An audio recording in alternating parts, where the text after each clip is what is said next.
So it's been over a week now since Kendrick Lamar headlined and performed at his very controversial Super Bowl halftime show. And a lot of people believe that it is one of the worst halftime shows ever, while a lot of other people believe that it is one of the very best. Whether you are for it or you are against it, there is no denying that it has provoked a lot of strong reactions from a lot of people and has introduced a few social media trends. Some of them include the numerous videos dissecting its deeper meaning and symbolism, as well as the uncountable videos talking about how terrible the performances were.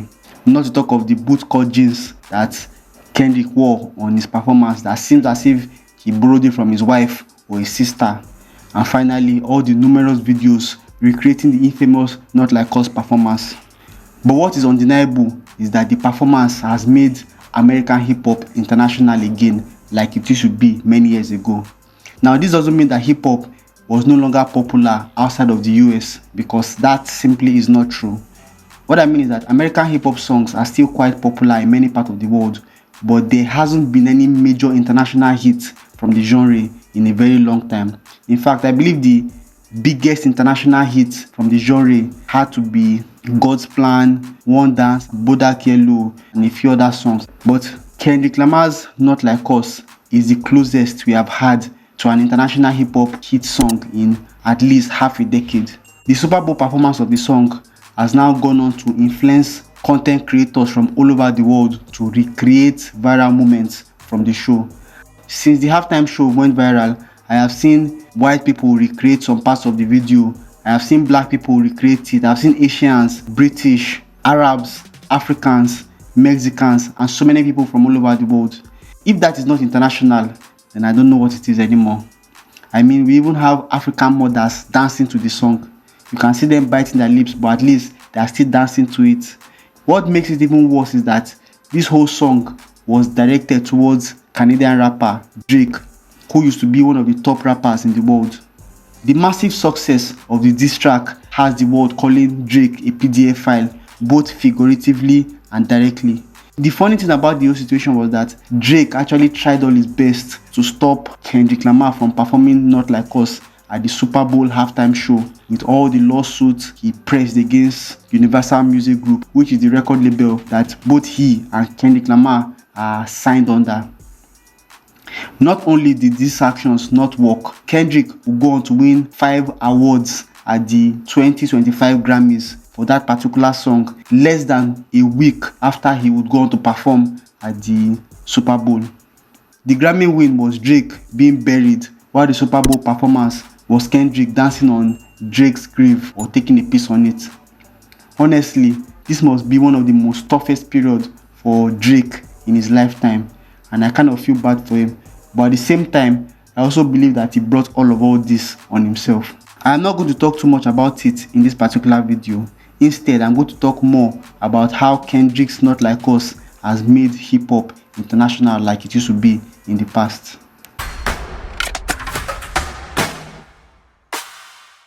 From the 90s to the late 2010s, hip-hop's dominance on the international market was undeniable. But as we reached the 2020s, its international appeal started to reduce in favor of other genres like Afrobeats, UK hip-hop, Latin, K-pop, and Amapiano, among a few others. Many factors played a role in the reduction of international appeal, but I believe that the decline of traditional media like radio and TV in favor of streaming may have also contributed, which is because in the past, radio stations and TV could just keep playing whatever they liked. But now that we have entered the new streaming era, people have the choice to choose what they want to listen to, which makes it a bit more difficult for artists because people have to unanimously like a song for it to become a hit, compared to before where the traditional media could keep playing a song until we had no choice than to like it. Other factors like the rise of drill music and the extended stay of trap music also contributed to its decline because this type of music were too dark and not positive enough to make people want to dance and have a good time. But I believe that the major reason for its decline was the lack of innovation and authenticity from the biggest artists in the genre. And the biggest culprit was actually Drake, which I'll get back to later in the video. The early 2020s also brought some of the most internationally unappealing artists like Sexy Red, Ice Spice, Lil Durk, Lil Baby, Da Baby, NBA Youngboy, Kodak Black, Lil Uzi Vert, Playboy Carti, Megan Thee Stallion, and a few others. Now, this does not mean that they did not have international appeal and they were not traveling around the world and touring and all of that kind of thing. I just mean that they did not have the kind of international appeal like other artists from the past, people like Eminem, 50 Cent. Compared to other artists from earlier decades like, let's say, Travis Scott, Kendrick Lamar, Drake, Lil Wayne, Nicki Minaj, Cardi B, Kanye West, Jay-Z, and a few others, the younger artists lacked that international appeal due to poor or unclear lyrics, at least from my own observation. I believe that the dominant rapping style changed during that SoundCloud era and became the norm for close to a decade. Hip-hop lost its authenticity in favor of commercial success. It seemed as if it was stuck in the trap era for too long and rappers started to lose their international appeal. In my own opinion, I believe that Drake is a major culprit in the decline of hip-hop because he refused to hand over the torch to someone else like it was traditionally done in the culture. What I mean is that, for example, P. Diddy brought Notorious B.I.G. At least that time when he was still called Puff Daddy. Notorious B.I.G. will go on to bring Junior Mafia and Lil Kim. Dr. Dre brought Eminem to limelight, while Eminem will go on to bring 50 Cent, who will then go on to bring G-Unit. Dr. Dre also brought Snoop Dogg, Warren G, The Dog Pound, The Game, and Kendrick Lamar. Jay-Z brought Kanye West and Rihanna, among a few others. Kanye West will go on to bring Kid Cudi and Travis Scott. Birdman brought Lil Wayne to limelight, while Lil Wayne will go on to bring Nicki Minaj and Drake. But unfortunately, both Nicki Minaj and Drake were not able to successfully bring anyone that will stand on their own feet without the help of these rappers. Now, although no one was actually expecting Nicki to do anything because she's a female rapper, the culture actually expected Drake to continue this legacy, but he just couldn't.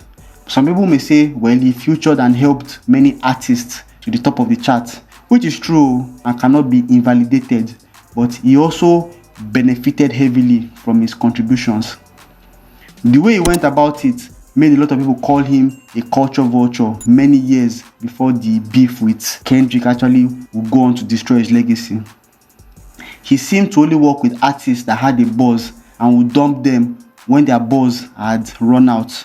He never really had that father energy needed to teach and nurture the next generation to take over, or at least continue to collaborate with them long after his first contact with them, like the way Chris Brown did with Afrobeats. What I mean is that, for example, Drake's biggest song is One Dance, which is a Afrobeat collaboration with Wizkid and one other UK artist. On the other hand, Chris Brown has a lot of songs with Afrobeat artists. It's not just one song that he has. He has multiple songs with Davido, Wizkid, and the rest of them. And it is clear that he was not just working with those that had buzz. He genuinely liked the culture and participated heavily. And through his influence, he was able to make Afrobeat even more international. That was very different from the way Drake did his own thing. Drake only featured with an artist that was popping. And once he has made a song with you, he will just leave you. Over the years, Drake's music started to sound more inauthentic and manufactured for TikTok or the streaming era. Through his music, it seemed as if he had been stuck in a kind of adolescent stage. He refused to mature and make music that reflected his age, but worse, he refused to hand over the torch to the next generation. He also did a lot of culturally disrespectful things that made his peers want to get rid of him. For example, he had this very bad habit of unnecessarily going after the loved ones of other rappers, or just anybody that he has beef with. He will just go against their family members, and which is that bad habit that manifested the song Not Like Us and has continued to put him in serious trouble because it seems as if he has not still learned anything. Up to recently, he still did it where he put the picture of a relative of the boss of UMG, which is the record label that he signed under, which a lot of people see as very problematic. Another major action that many see as culturally disrespectful and lame was him suing Universal Music after he lost the rap beef to Kendrick Lamar. This action is blasphemy when it comes to hip-hop culture. Unfortunately, acting like that, Drake showed the world that he truly wasn't like us, according to the song Not Like Us, meaning that he wasn't part of the culture but exploited and used it to his advantage, which Kendrick called out on Not Like Us when he said, "You run to Atlanta when you need a check balance. Let me break it down for you. This is the N-word challenge. You called Future when you didn't see the club. Lil Baby helped you get your lingo up. 21 gave you 4 street cred. Thug made you feel like you're a slime in your head. Quavo said you could be from North Side. 2 Chainz said you good, but he lied. You run to Atlanta when you need a few dollars. No, you are not a colleague. You are a effing colonizer," which is a very popular part of the song. Interestingly, Drake's bad behavior would go on to become the catalyst needed to push the genre back to its original and authentic roots with the release of Not Like Us. It's almost as if the industry and the culture was purging itself of an infection that was about to destroy it. This is why it seems as if everybody is against and wants to destroy Drake. From his fellow artists to his record label to the mainstream fans who Drake used to have dominion over. People are very tired of him and want someone else. They want somebody more authentic, which Kendrick Lamar seems to be at this very moment.